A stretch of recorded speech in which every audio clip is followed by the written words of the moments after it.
Miren este gráfico por unos segundos. Muestra los 10 países con el mayor número de musulmanes en el mundo. Ahí está Argelia, con más de 40 millones de musulmanes después de China.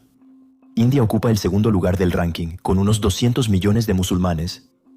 Y claro, Pakistán lidera con más de 240 millones de fieles.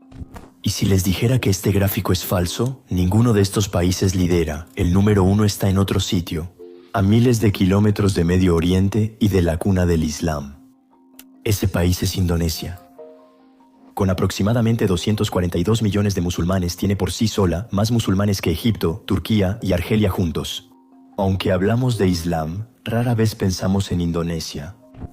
Pensamos en la Meca, en El Cairo, en Teherán, en Damasco, pero rara vez en Yakarta. Como si el Islam solo fuera de Medio Oriente. Entonces, ¿cómo se explica esta paradoja?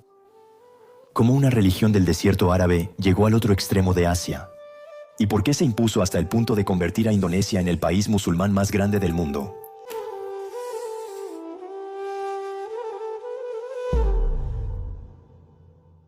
Es el reino de Sriwijaya, con base en la isla de Sumatra, el que gobierna gran parte de los mares circundantes.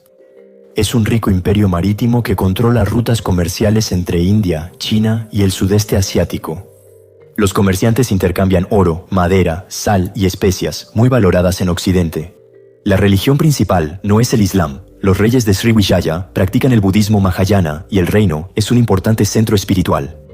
Siglos después, el centro de gravedad pasa a Java. Con el reino de Majapahit, en el siglo XIII, surge uno de los reinos más poderosos de Indonesia.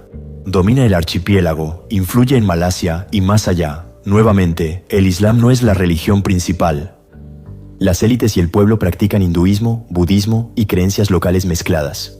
Aún se observa la influencia de estas religiones en Java. El templo de Borobudur, del siglo IX, es uno de los mayores monumentos budistas.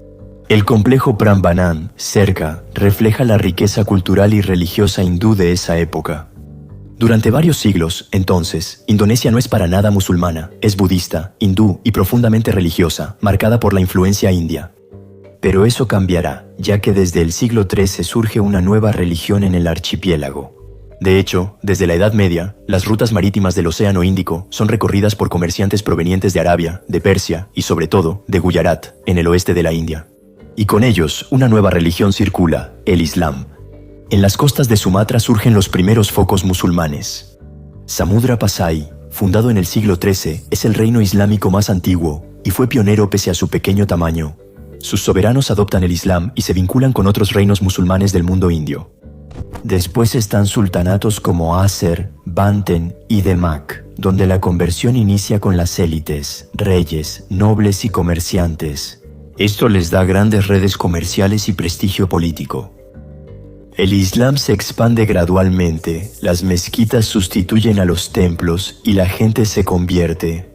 Así que, al final del siglo XV, el Islam ya está sólidamente implantado en vastas regiones del archipiélago. Sin embargo, si el Islam pudo establecerse de manera duradera en Indonesia, también fue porque supo adaptarse a las realidades locales.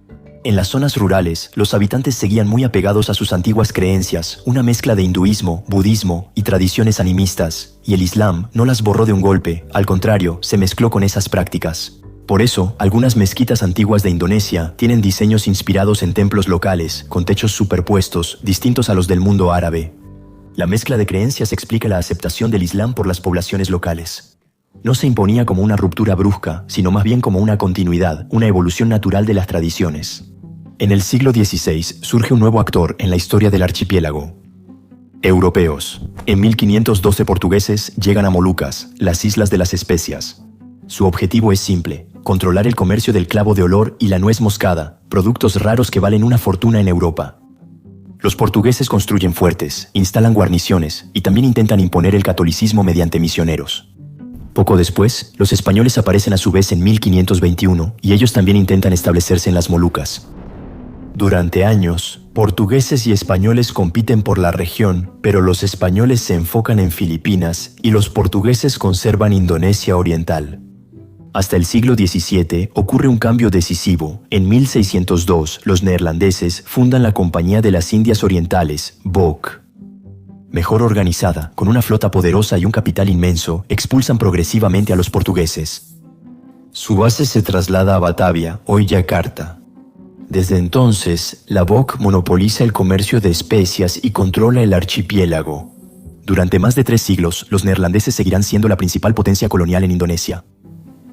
Su meta es económica, controlar rutas y producción, incluso con violencia. Frente a esta dominación extranjera, el Islam cobra aún más importancia, se convierte en un marcador de identidad frente a los europeos, una forma de distinguirse, de resistir. En muchas regiones, ser musulmán afirma la independencia local ante el colonizador. Durante el periodo colonial, el Islam no desaparece, sino que se fortalece y sirve como religión y elemento de identidad para poblaciones bajo dominio extranjero. Tras siglos de dominio colonial, Indonesia llega al siglo XX muy marcada. Los neerlandeses mantienen el control, pero crece el nacionalismo impulsado por élites musulmanas. En 1945, tras la Segunda Guerra Mundial y la ocupación japonesa, Indonesia declara su independencia.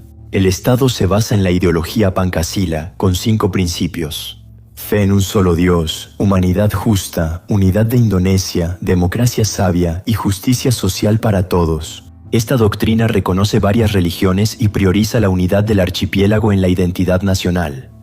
En la práctica, el Islam es central. Es un elemento de unión para un territorio amplio, disperso en miles de islas y con gran diversidad étnica y cultural. Hoy en día, aproximadamente el 87% de los indonesios se declaran musulmanes, es decir, cerca de 242 millones de personas. Lo que llama la atención no es solo que Indonesia sea el primer país musulmán del mundo, sino que ocupe ese lugar estando lejos de la cuna del Islam. Una prueba de que las religiones, al igual que las rutas marítimas de antaño, viajan, se transforman y terminan por redibujar la historia de los pueblos.